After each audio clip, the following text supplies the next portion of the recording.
57. Tak kusangka bertemu kalian di sini. Apa kabar, Din?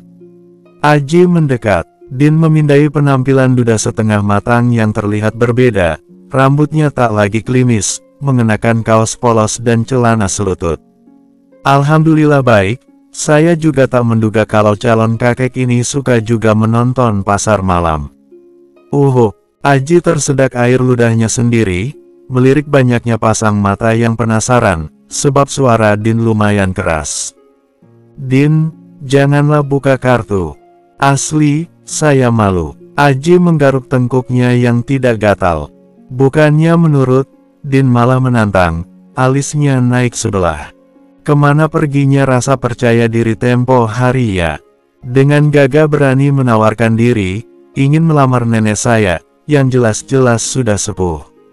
Aji mati kutu dibuat perempuan unik ini, dalam hati membatin kalau lain waktu akan berhati-hati dalam berucap. Din maju satu langkah, tak menghiraukan pemuda di belakangnya yang sudah mengepalkan kedua tangan. Anda tidak mengidap kelainan menyimpang, kan, kakek Aji? Bisiknya tersenyum penuh arti. Aji menangkupkan tangan di depan dada, rautnya sangat memelas. Tobat saya, Din. Sungguh menyerah, sudah ya. Ini saya kibarkan bendera putih sebagai tanda kalah telak. Hahaha, aduh. Din mengelus pipinya yang sedikit membengkak. Saya hanya bercanda, Pak. Sekedar ingin menguji sampai mana batas kewarasan Anda. Aji menggelengkan kepala, menatap masam wajah wanita yang berhasil menumbuhkan rasa kagum di hatinya. Begini ternyata rasanya terintimidasi, biasanya saya yang suka menakuti lawan di persidangan. Ya sudah, saya menyapa Bang Agam dulu ya. Mari Din, Bang Zikri. Pamitnya langsung berjalan ke arah Agam. Kau menyukainya. Zikri berdiri tepat di depan Din. Siapa? Pengacara Aji, kah? Tanyanya tanpa menatap Zikri. Siapa lagi kalau bukan dia? Kau suka dengannya? Zikri kembali mengulang pertanyaan. Din menatap berani manik hitam Zikri. Kau cemburu. Sontak Zikri mengalihkan pandangannya, menatap keramaian lautan manusia. Taklah, hanya sebatas ingin tahu saja. Baguslah. Kalaupun, iya, aku tak peduli. Din menyamping, lalu melangkah, tetapi dia berbalik lagi. Zikri, jangan menyukaiku. Kau hanya akan kecewa serta berteman duka lara. Sialan kau Fikar, karenamu, dia menjadi trauma pada ikatan sakral pernikahan. Rutuknya tak berkesudahan, netranya menatap punggung Din. Entah kapan tepatnya, nama wanita itu mulai tersebut di setiap lantunan bait-bait doanya. Makwala, teriak Siron yang duduk di atas mainan kuda bersebelahan dengan Mutia. Mereka saling bergandengan tangan. Amala tak berhenti tersenyum teramat manis. Dirinya berdiri di pembatas pagar besi, menunggui dua orang beda usia, tetapi kelakuannya tidak jauh berbeda. Agam memantau dari jarak aman, tangannya penuh mainan Siron dan juga jajanan Mutia. Tiba-tiba netranya menajam, dadanya bergemuruh kala melihat pemandangan yang sukses membuatnya cemburu. Seorang pemuda mendekati Amala, dia terpesona akan senyum yang begitu manis dan terlihat sangat tulus. Maaf, Kak. Amala terkejut, otomatis mundur satu langkah. Ada apa? Saya cuma mau nanya, kakaknya tahu tidak? Iya. Di mana loket penjualan karcis masuk rumah hantu? Tanyanya basa-basi. Otomatis Amala mengedarkan pandangannya. Belum sempat dia menjawab sudah keduluan Din. Hei, caramu ingin berkenalan basi betul. Kau tengok di ujung sana. Jelas-jelas ada tulisan, tempat pembelian karcis rumah hantu. Tak mungkin, kan kalau kau tuh buta huruf. Din meletakkan kedua tangannya di pinggul. Si pemuda berpakaian kasual ala anak kota, terlihat begitu malu. Berakhir dia meminta maaf lalu undur diri. Temannya yang menunggu sedari tadi tertawa terpingkal-pingkal. Mereka bukan asli warga kecamatan, tetapi kabupaten. Plak, kau, kenapa diam saja? Jelas-jelas dia hendak menggodamu. Din memukul pundak Amala. Aku tuh bingung, tiba-tiba ada yang berseru dekat sekali. Saat tahu seorang laki-laki lebih terkejutlah aku. Amala berkata jujur, kejadian tadi begitu cepat. Di mana para anak cebol itu? Mau kau apakan mereka, Din? Jangan aneh-aneh. Bila nanti malam mereka ketakutan, kau juga yang repot. Tegur Amala. Itu mereka. Tunjuknya pada Ayek yang baru saja turun dari komedi putar. Din sama sekali tidak mengindahkan peringatan Amala. Nur, Agam berdiri 2 langkah di samping Amala. Ya, Abang. Amala menatap sekilas wajah sang tunangan yang terlihat suram. Ayo kita pulang. Biarkan mereka nanti menyusul. Agam mulai berjalan, tetapi berbalik lagi saat tak merasakan Amala mengikutinya. Kenapa pulang? Nur, belum ada naik wahana apapun, tolaknya halus. Coba kau lihat lautan manusia yang sangat ramai ini. Setiap wahana dipenuhi pengunjung dan antriannya panjang. Pria dan wanita bercampur saling bersentuhan, apa kau tak risih? Saya tak ikhlas bila hal itu terjadi, sedangkan diri ini tak bisa melindungimu secara langsung dari himpitan mereka. Agam berusaha menekan rasa cemburunya, melihat Nur didekati pemuda tadi saja dadanya sudah kembang kempis. Iya, Amala melangkah lebih dulu, namun, ujung jilbab panjangnya ditarik oleh Agam. Saya janji. Nanti setelah menikah, kita kembali lagi ke sini. Apapun permainan yang hendak kau naiki, akan saya temani. Untuk saat ini, tolong mengerti keadaan dulu, ya. Pintanya lembut. Amala pun menurut, dalam hati tersenyum manis kala menyadari calon suaminya ini tengah dilanda rasa cemburu. Ada yang hendak dibeli.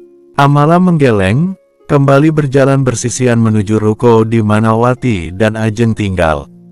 Malam ini, mereka tidak pulang ke desa. Ingat baik-baik pesanku ini. Kalian harus duduk tepat di belakang kursi Biatun.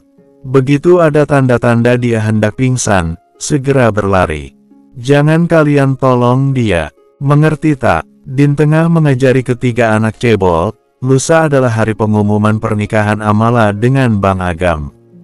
Paham sih, Kak. Tapi, bukannya tempat duduk antara wanita dan laki-laki dipisah ya, Kak? Rizal bertanya dengan raut bingung. Kita, kan belum sunat. Tak apalah menyempil di bangku para wanita. Lagian yang kita dekati sudah nenek peot mana cerewet betul lagi. Sangga Ayek, Danang dan Rizal pun manggut-manggut. Sudah, kan, Kak? Ayo kita masuk rumah hantu. Danang begitu antusias, lain halnya Ayek yang sudah berkeringat dingin. Ampun, tobat aku Lowi. Mamak tolong, hantu gila, janganlah kau makan aku. Dagingku ini pahit mana alot lagi. Ayek berteriak sekencang-kencangnya. Kak, kasihan Ayek, nanti dia kencing di celana, kita juga yang repot. Rizal hendak keluar dari persembunyian. Kan, apa aku bilang? Lihat itu, bersambung, 58, Din, Ayek, Rizal, dan Danang, serta Zikri, memasuki bangunan tak permanen. Mereka langsung disambut lampu remang-remang, bilik-bilik layaknya ruangan penjara berjeruji besi yang diisi sosok menyerupai hantu. Din berjalan paling depan, yang lainnya berbaris di belakang layaknya anak itik. Hai. Tiba-tiba sosok menyerupai kuntilanak, baju penuh tetesan cairan merah pekat, dia mendekat, tangannya terulur keluar dari balik jeruji besi. Gegas Din merunduk dan melarikan diri, yang lainnya pun mengikuti. Tinggallah Ayek yang sedari tadi melangkah sambil memejamkan mata, sekujur tubuhnya bergetar dengan bulu roma meremang. Hai, kena kau anak manusia. Alamak, mamak. Ayek berteriak kencang sambil berusaha melepaskan tangan yang membelit perut dan lehernya. Bila tadi badannya bergetar, kini berguncang, napasnya memburu, keringat dingin membasahi pelipisnya. Apalagi kuku palsu runcing itu menusuk-nusuk pelan kulit lehernya. Kak Din, Hua, pergi kau setan. Aku kencing lo ini. Pergi. Bersamaan dengan itu pahanya terasa hangat, air mengucur deras sampai membasahi jubah panjang sosok yang memeluknya dari belakang. Kau betulan kencing. Pergi sana kau. Oh Tuhan, tobat aku jadi hantu. Kemarin dikentutin, sekarang dikencingi. Sial betullah. Cepat minggat kau. Sosok itu pun melepaskan Ayek, tetapi tertahan. Salahmu. Sudah tahu aku penakut. Pakai acara kau terkam pula. Jauh-jauh sana. Pekik Ayek masih dengan mata terpejam. Macam mana aku nak bergeser? Jubahku kau pijak. Mana banyak betul air kencingmu, sampai basah kaki tak beralasku ini. Ayek pun maju, sampai keningnya menghantam dinding. Dia menangis sejadi-jadinya. Brak, nak pensiun aku jadi hantu. Tak cocok peran ini kubawakan. Sosok menyeramkan berwajah penuh bedak putih itu keluar dari dalam selnya. Hahaha, Din dan lainnya tertawa terpingkal-pingkal. Sepanjang jalan pulang ke ruko tak henti-hentinya mereka tertawa sampai perutnya sakit. Din sendiri juga ikut menginap, ibunya aman bersama Nyak Zainab dan juga Maksyam, apalagi di rumah Bang Agam ada asisten rumah tangganya. Muka Ayek merah padam, dia betulan marah. Berjalan paling depan sambil menenteng sandal jepitnya, celananya bak Pulau Sumatera, ada yang kering dan basah. Untung saja Mutia, Siron, Wahyuni dan Hasan sudah pulang terlebih dahulu. Sehingga berkuranglah orang yang menggoda Ayek. Paman punya celana atau sarung? Tak. Tanya Zikri pada bapaknya Ajeng. Punya, tapi untuk apa? Kening Pak Jupri mengerut. Zikri pun menceritakan apa yang terjadi. Sebisa mungkin Pak Jupri menahan tawa. Apalagi melihat wajah Ayek yang bersimbah air mata. Ayek pun mandi dan mengenakan sarung tanpa dalaman. Tak lama kemudian semua orang tidur, sebab besok pagi-pagi sekali harus pulang ke desa. Pagi hari, mereka semua naik mobil pickup yang dikemudikan oleh Zikri. Agam dan Hasan duduk di bagian bak belakang, sedangkan lainnya di tengah. Ayek seperti anak yang baru disunat, tangannya menentang plastik berisi celananya semalam. Hari yang ditunggu-tunggu pun tiba. Maksyam dan Amala dipinta memasuki rumah baru. Selama pembangunan, tidak sekalipun mereka mengintip apalagi ikut campur. Begitu sabar menanti hadiah yang dipersembahkan oleh Agam Sidik. Nyak Zainab menyerahkan kunci rumah kepada Amala. Nak, ini hantaran berbentuk barangnya. Kami berikan sebuah rumah lengkap dengan isinya. Semoga istana kecil ini memberikan ketenangan, kehangatan, serta kebahagiaan bagi penghuninya. Amin, seru mereka serempak. Tangan Amala bergetar menerima kunci itu, wajahnya sudah memerah menahan tangis. Dengan disaksikan, Din, Wahyuni, Nyak Zainab, Pak Kaum dan juga Maksyam. Amala memutar kunci dan mulai membuka pintu depan. Dek, tubuhnya luruh. Ini terlalu mewah untuk mereka yang sudah terbiasa hidup sangat sederhana, bahkan televisi pun tak punya. Ya, apa ini tidak terlalu berlebihan? Bisiknya lirih. Nyak Zainab menarik pundak Amala agar berdiri, lalu memeluk tubuh calon menantunya. Sudah sangat pas, kau layak diperlakukan istimewa. Sekarang, belajarlah untuk tak merasa rendah diri. Setiap insan itu berarti dan berkilau dengan caranya sendiri. Hiks hiks hiks. Tangis Maksyam pecah kala melihat isi rumah, satu set sofa ruang tamu berbusa tebal, buffet dengan televisi tabung. Kakinya terus melangkah ke dalam, mendapati meja makan kayu jati dengan 4 kursi lengkap tudung saji, dapur yang terbilang modern dengan kompor minyak, rak piring aluminium. Masya Allah, Alhamdulillah. Batinnya terus mengucap puji syukur. Amala membuka pintu kamar utama, netranya langsung disuguhkan satu set tempat tidur dengan pilar kelambu yang terbuat dari kayu jati. Ini kamarmu dan Bang Agam. Wahyuni memeluk sahabatnya dari samping, yang langsung dibalas dekapan erat. Terima kasih, Yun. Tolong katakan kepada Bang Agam, aku sangat-sangat berterima kasih, ucapnya lirih. Katakanlah sendiri, orangnya tepat di belakang kita. Wahyuni melerai dekapan itu. Amala langsung berbalik, tatapannya terkunci pada sosok bersahaja yang baru pulang dari salat Jumat berjamaah. Bang, tuturnya parau. Agam mengangguk. Tanpa kata ia terus menatap lembut netra sendu calon istrinya yang bersimbah air mata, lalu pandangan itu terputus begitu saja. Nur, sudah siap untuk esok? Tanyanya pelan. Insya Allah. Bidan Rani sedang bersiap menyuntik ibu muda yang hendak kebon bulanan. Tiba-tiba Suster Winda datang lalu membisikkan sesuatu di telinganya. Semalam sewaktu di pasar malam, seseorang melihat Bang Agam menarik ujung hijab Amala. Sontak fokus Bidan Rani jadi terpecah, langsung jarum itu menusuk bokong. JLEB, Bu Bidan, kau gilakah? Saya ini orang, bukannya kambing. Asal main tusuk saja. Sakit, tahu tak, pekik wanita tadi. Maaf saya tak sengaja. Mari saya bantu duduk. Tangannya terulur membantu wanita yang berbaring itu. Wajah Rani memucat, kala mendengar kabar layaknya suara meriam. Dasar sinting, dia kira tak sakit apa. Semoga saja kelak ada yang menyuntiknya menggunakan jarum gajah. Bersungut-sungut mulut si ibu menggerutu sambil mengusap pantatnya yang terasa pegal. Setelah si ibu keluar, Rani menatap tajam Winda. Pasti tuh orang salah lihat.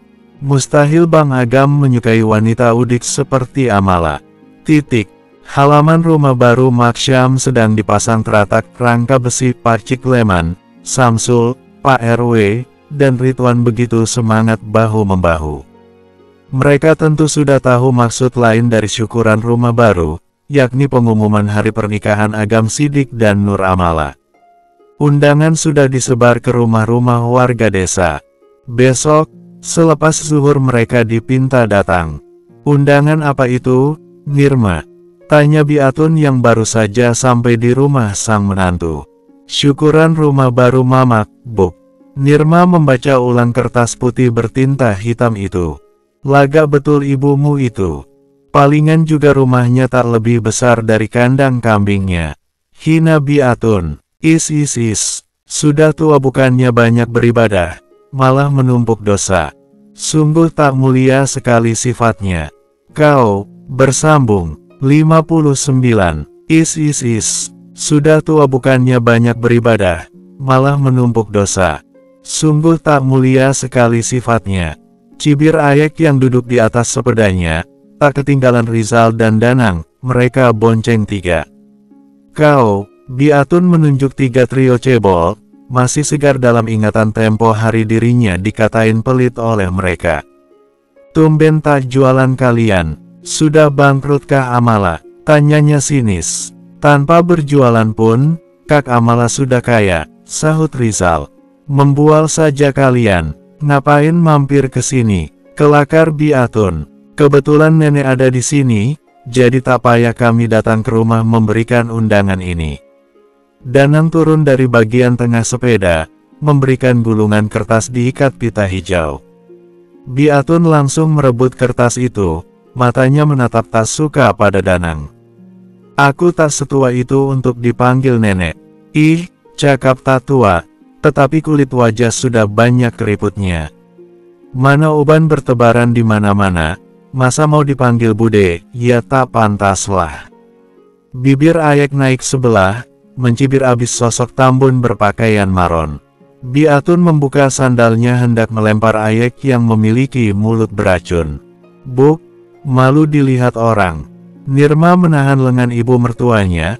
Suara mereka menarik perhatian para pengunjung di kantor lurah dan puskesmas seberang jalan. Pala kali ibu tengok mereka, Nirma. Lantam terlalu bawel, betul mulutnya. Biatun mengatur napasnya yang memburu. Bukan salah kami ya, nenek duluan yang cari gara-gara. Kami tuh ibarat kata, Anda sopan, saya pun segan. Dengus Ayek, ayok balik. Rizal yang duduk di belakang menepuk punggung Ayek. Kenapa sekarang selalu kalian yang keliling jualan? Apa Amala malu setelah kembali dicampakkan oleh laki-laki? Celetuk Biatun. Nirma terbelalak, tak sepatutnya ibunya Yasir ini bertanya hal dewasa kepada anak beranjak remaja. "Buk, sudah. Tak sopan. Di mana-mana, kalau juragan tuh kerjanya tinggal main perintah, tak lagi turun ke lapangan. Sama seperti Kak Amala, kami para anak buahnya yang turun tangan." Sela Ayek begitu pongah, kemudian dia mengayuh sepeda, Danang sudah duduk manis di depannya. "Dadah, besok jangan lupa datang ya." Banyak sambutan meriahnya loh. Rizal sempat-sempatnya berteriak, "Dasar anak-anak tak beradab, pasti orang tuanya juga sama seperti mereka." Sungut Biatun. Nirma menghela napas panjang, entah mengapa semakin kesini keluarga suaminya tidak ada yang benar, baik sifat maupun sikap. "Ibu ada perlu apa berkunjung?" tanyanya tanpa semangat. "Mau menagih jatah bulanan, kalian sudah nunggak seminggu. Atau kau yang pura-pura lupa, Nirma?" Biatun menelisik wajah sang menantu. "Apa yang hendak diberi, Buk? Mas Yasir saja bulan ini belum memberikan uang gajinya. Kalau ibu tak percaya, tanyakan langsung kepadanya." Jawab Nirma jujur. Kening Biatun mengernyit, jelas dia ragu. Tak biasanya Yasir telat gajian. Nirma pun harus menabung sendirian untuk biaya acara 7 bulanan minggu depan. "Jangan lancang kau, Nirma. Tak ada acara 7 bulanan. Kau ingin semua orang tahu bila dirimu hamil di luar nikah, iya?" Giginya sampai bergemeletuk, menatapnya langsang menantu. "Tapi, Buk, menurut saja sesuai rencana. Semua orang harus percaya kalau kau melahirkan bayi prematur," ancamnya, lalu berlalu begitu saja, menghampiri sang keponakan yang menunggu di atas motor. Brak, Nirma membanting daun pintu, badannya bergetar dengan suara isakan lirih. "Mamak, Mbak," panggilnya penuh ratapan pilu. Keesokan hari, selepas sholat zuhur. "Nak, sudah selesai belum?" Maksyam mengetuk pintu kamar mandi. Sekarang mereka memiliki kamar mandi dan toilet di dalam rumah, tak lagi menimba air ke sumur, sebab Agam membuatkan sumur bor. Amala membuka daun pintu, tampilannya sungguh manis dipandang mata. Mengenakan kembali baju pemberian Bang Agam saat acara pertunangan mereka. "Masya Allah, anak Mamak selalu cantik." Maksyam mengusap lembut wajah Amala yang dibalas senyum manis. "Tadi, Bang Agam berpesan, kau tak boleh berdandan," ucap Maksyam. "Cek, belum apa-apa sudah tak asik. Gagal sudah diri ini mau menjadikan Amala kelinci percobaan." Din bersungut-sungut, dia baru saja datang dengan membawa alat tempurnya. Mereka bertiga pun tertawa bersamaan. Pak Cik Leman, Paman Budi, dan lainnya sudah rapi mengenakan seragam kemeja batik dan celana bahan. Mereka dipercayai menyambut tamu laki-laki. Maksyam berdiri bersama dengan maci istrinya Pak Kaum. Mereka berdua sedang menyalami para tamu wanita yang mulai berdatangan. Amala tidak ikut menyambut, dia duduk di sofa ruang tamu bersama Din, pintu rumah pun ditutup. "Kau kenapa tak bisa diam, Amala?" "Aku deg-degan, Din." "Wajarlah. Kalau tak, berarti bukan makhluk hidup namanya," jawabnya asal.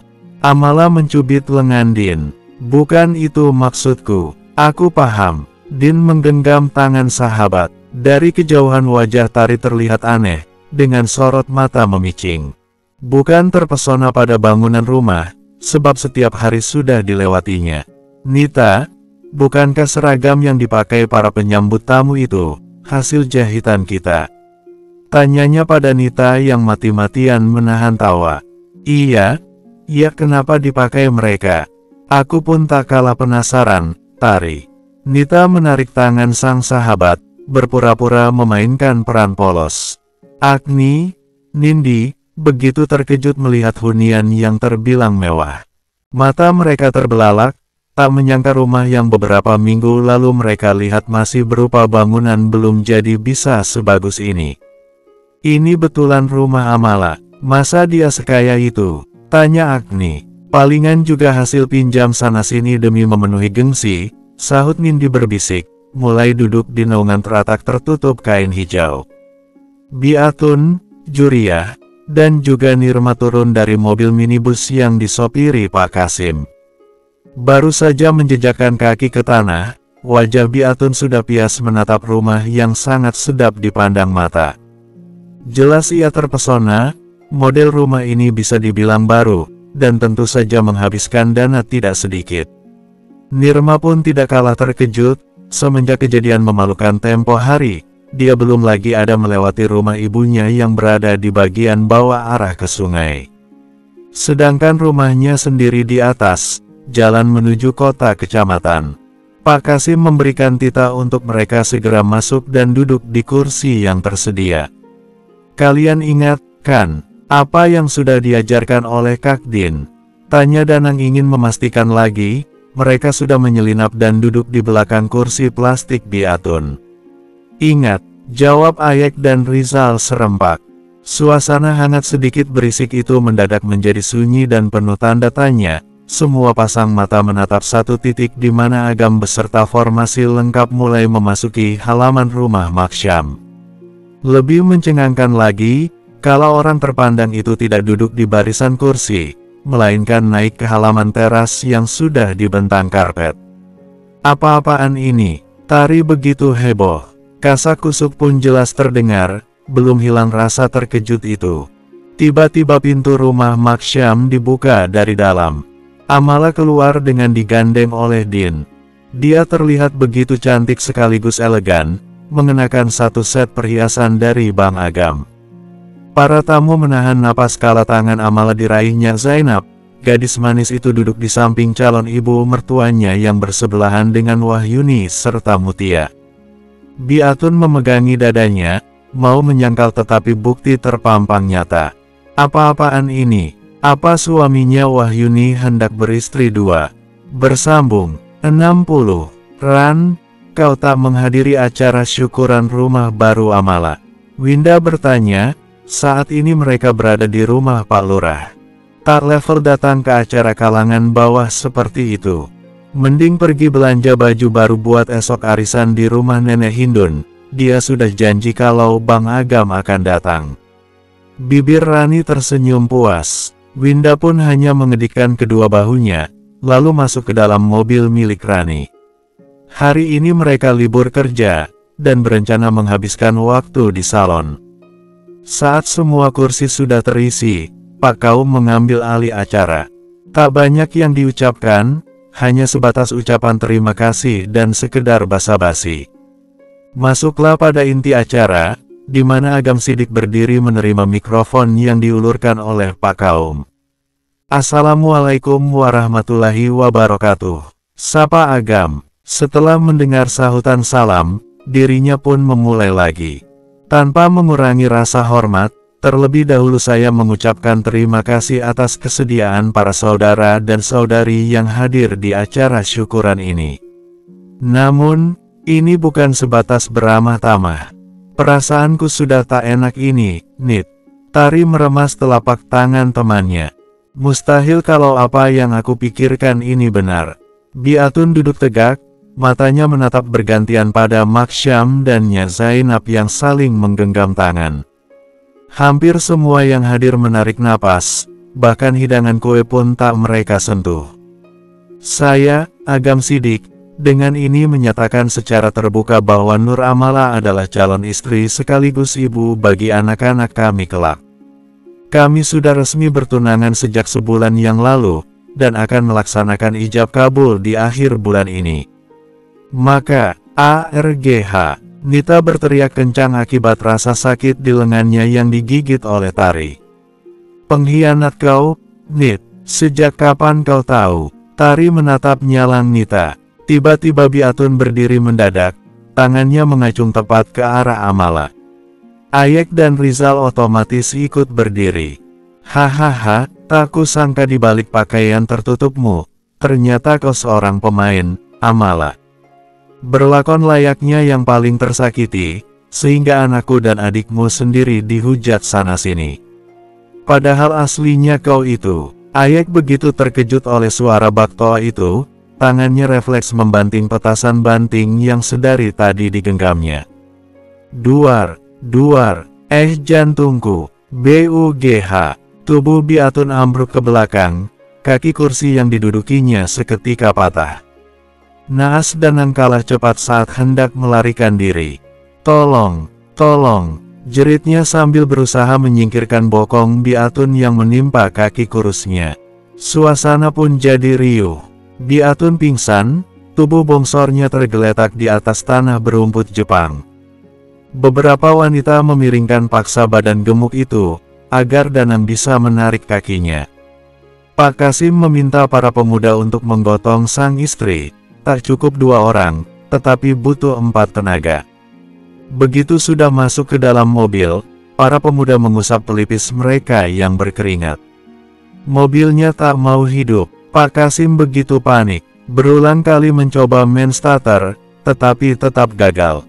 Agam sampai mengurut pelipis. Dia sudah memprediksi kalau suasana pasti sedikit tidak kondusif, tetapi bukan sekacau ini.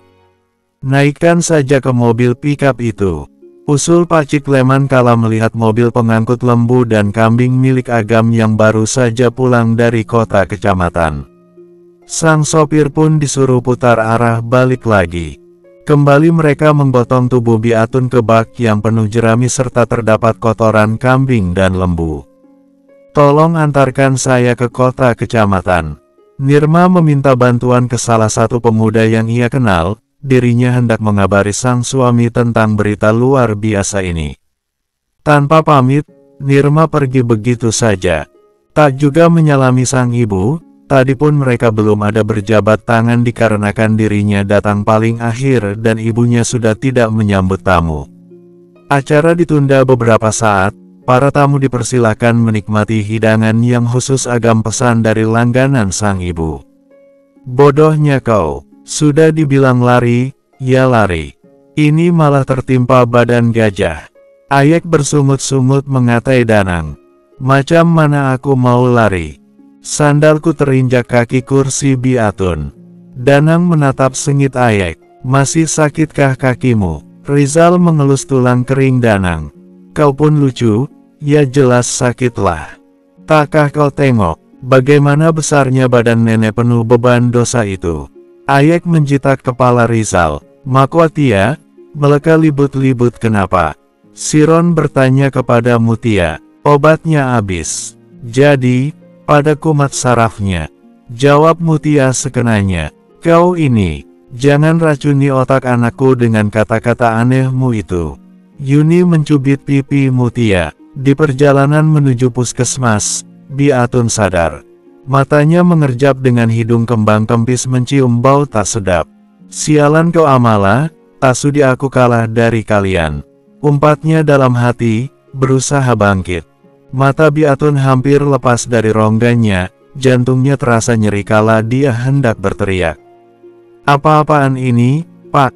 Kalian menyamakan aku dengan kerbau. Teriaknya menatap nyalang suaminya. Sudah untung ada yang mau menolongmu. Kalau tidak, saat ini dirimu masih tergeletak mengenaskan di halaman rumah Maksyam. Dengus Pak Kasim. Menjijikan sekali. Aku mau turun. Tangannya tak sengaja menekan sesuatu. HUEG. Biatun muntah-muntah mendapati kotoran lembu lengket pada telapak tangannya. Pulang Pak, pulang, raungnya. Pak Kasim hanya menggeleng kepala, melihat kelakuan sang istri yang memang terkenal temperamental. Agam kembali hendak bersuara. Kali ini suasananya sudah kembali tenang, kursi yang patah pun telah diganti. Saya harap tak ada lagi kejadian heboh seperti tadi. Ucapnya tegas. Semua pasang mata kembali fokus dengan perasaan was-was. Dalam hati berdoa semoga kali ini mereka tidak diberikan berita yang membuat jantung bekerja lebih keras. Saya ingin mengumumkan secara langsung. Bila kami akan mengadakan pesta rakyat, yang mana tidak menerima sumbangan berbentuk kado, barang sembako, maupun rupiah. Cukup datang memberikan doa tulus agar pernikahan kami, sakinah mawaddah warahmah. Tiba saatnya saya mengakhiri pidato singkat ini, terima kasih. Agam mengangguk singkat, kembali mundur untuk duduk. Gila? Ini gila, kau dengar. Pesta rakyat. Bang Agam tidak main-main bila membuat acara. Nita mengguncang lengan Tari, dia benar-benar terkejut kali ini. Amala, Maksyam dan Din menatap tak percaya pada sosok rupawan berpeci hitam. Baik Agam maupun keluarganya tidak ada yang memberitahukan hal ini. Agni, Nindi, bersiap-siaplah kalian menjadi gembel. Seorang wanita menghardik si mulut julid. Sontak badan dua wanita yang suka menghina Amala itu bergetar takut. Pasti ada sebab di balik keputusan besar ini, tapi apa? Apa mungkin sebegitu cintanya Bang Agam terhadap Kak Amala? Nek Hindun dan kedua anaknya murka. Mereka bergegas menuju rumah Agam Sidik. Tak bisa dibiarkan. Amala pasti hanya ingin menguasai harta Agam. Bersambung.